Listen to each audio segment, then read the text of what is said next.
नमस्कार साथीहरू, लामो समयपछि नेपाली सिनेमा हलमा एउटा निकै नै मर्मस्पर्शी र सामाजिक कथामा आधारित नेपाली चलचित्र रिलिज हुँदैछ, जसको नाम हो गौँथली। यही साउन 1 गते जुलाई 17 देखि प्रदर्शनमा आउन लागेको यो फिल्म किन खास छ र तपाईले किन हेर्नुपर्छ, आउनुहोस् आजको भिडियोमा यसको कथा र विशेषता संक्षिप्तमा बुझौं।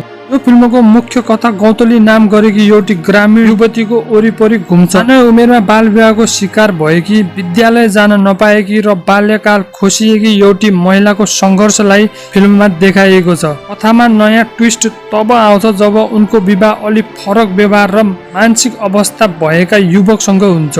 घरेलु हिंसा, सामाजिक रूढिवादी र अशिक्षाका बीचमा पिल्सिएकी गौँथलीले कसरी शिक्षालाई आफ्नो हतियार बनाएर समाजसँग लड्छिन् र आफ्नो भाग्य बदलिन्छन्, त्यो नै यो फिल्मको मुख्य आकर्षण हो। तपाईलाई थाहा नहुन सक्छ, यो फिल्मको कथा वरिष्ठ चिकित्सक तथा गीतकार डाक्टर भोला रिजाल लेख्नु भएको हो भने यसलाई उनका छोरा डाक्टर कपिल रिजालले निर्देशन गरेका हुन्। फिल्ममा अरुण छेत्री र सिमरन खड्का मुख्य भूमिकामा छन् भने उनलाई साथ दिन महानायक मदन श्रीकृष्ण श्रेष्ठ, प्रकाश घिमिरे र रविन्द्र झा जस्ता दिग्गज कलाकारहरू मुख्य भूमिकामा देखिँदैछन्। फिल्ममा शम्भुजित बास्कोटाको सङ्गीत रहेकाले गीतहरू पनि निकै नै सुमधुर छन्। विदेशी फिल्महरूको भिडमा एउटा मौलिक नेपाली कथा बोकेर आउन लागेको गौँथलीले समाजमा बालविवाह विरुद्ध र महिला शिक्षाको पक्षमा ठूलो सन्देश दिने देखिन्छ।